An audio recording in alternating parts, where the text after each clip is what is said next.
because I've been to the apartments of the transgenders, and it's always apartments, not houses, because you know how they are with their finances. They're always buying cat ears or whatever.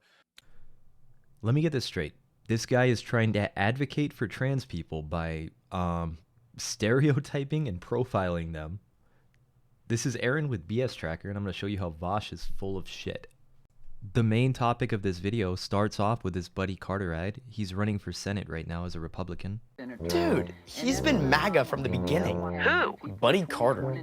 He's been loyal to Trump, defended him during impeachment, And Buddy helped Trump with the border, with deportation. and banning people like me from competing in women's sports. Buddy Carter even believes there's only two genders. Now Buddy wants to help Trump in the Senate and beat John Ossoff. After all Ossoff has done for us. It's just not fair. I'm Buddy Carter, and I approve this message. And then he started talking about the Kamala they-them ad from Donald Trump's campaign. Kamala supports taxpayer-funded sex changes for prisoners. Surgery. For prisoners. For prisoners. Every transgender inmate in the prison system would have access. It's hard to believe, but it's true. Even the liberal media was shocked Kamala supports taxpayer-funded sex changes for prisoners and illegal aliens. Every transgender inmate would have access. Kamala's for they, them. President Trump is for you. I'm Donald J. Trump, and I approve this message. Starting off, we have some arguments from both sides. Conservatives generally try to promote traditional gender values and sports fairness, highlighting ideological contrast with Democrats on gender and cultural issues. They use attention-grabbing ads like this to paint Democrats as extreme on social issues. Just for reference, you can agree or disagree with either of these. I'm just laying out what's going on. Democrat commentary claims GOP ads are dehumanizing, emotionally manipulative, and distract from real policy. It argues Democrats lose ground by trying to appear moderate instead of defending progressive values directly. Suggests fighting culture war attacks requires owning progressive positions rather than disavowing them. Now going up to my actual 10-point inspection, we start off with bias and framing. It got a score of 2 out of 10.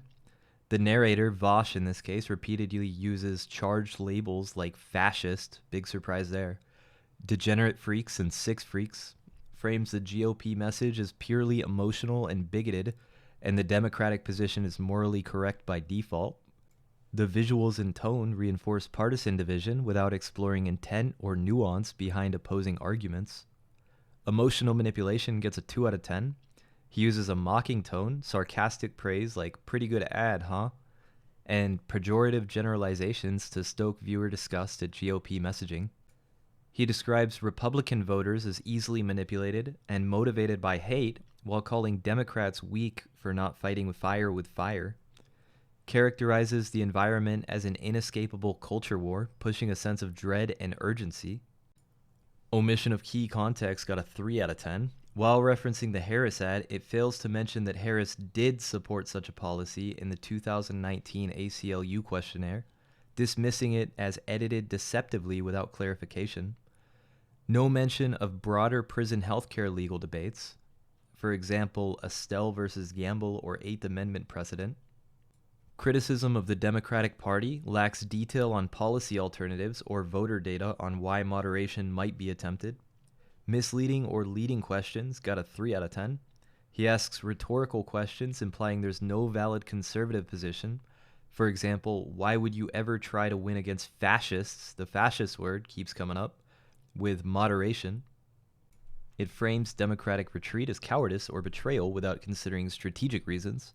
There's no effort made to question or challenge assumptions in their own framing. Intentional dishonesty was a 4 out of 10. It doesn't outright fabricate, but it distorts the Harris segment's context by implying that she didn't support the policy, despite written record. It misrepresents opposing positions in exaggerated moral terms without distinction. For example, anyone right of center is fascist, relies heavily on hyperbole instead of precise rebuttals. Rhetorical integrity got a 3 out of 10. The sarcastic tone and meme references dominate instead of consistent argumentation. It uses strawman framing of GOP arguments, vote for me because sick freaks like the other guy. Offers little engagement with the serious legal or political reasoning behind opposing views. Source transparency was a 5 out of 10.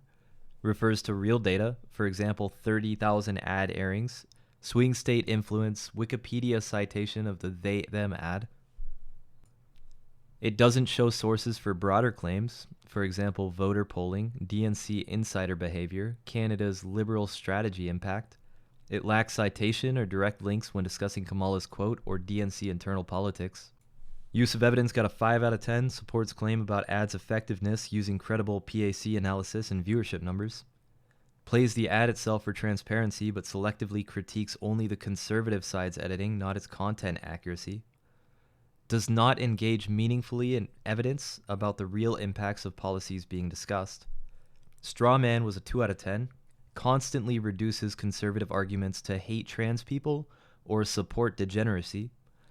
No effort made to acknowledge different moral, religious, or legal reasoning conservatives might use. Misrepresents strategic electoral concerns as proof of moral failure. Terminology exaggeration got a 2 out of 10, labels opponents as fascist repeatedly without any qualifying explanation of authoritarian behavior or erosion of democratic norms. Uses degenerate, sick freaks, and torment nexus hyperbolically. Misuses political terms in a way that undermines legitimate critique. In summary, this guy got an argument honesty rating of 3.2 out of 10. This video leans heavily on ridicule, moral absolutism, that means he thinks he's better than other people, and strawman arguments rather than honest engagement with policy or ideological differences. It fails to accurately contextualize opposing views and engages in clear emotional manipulation while dismissing nuance. If you made it this far, drop a fire emoji in the comments. Like, subscribe, and I'll see you in the next one.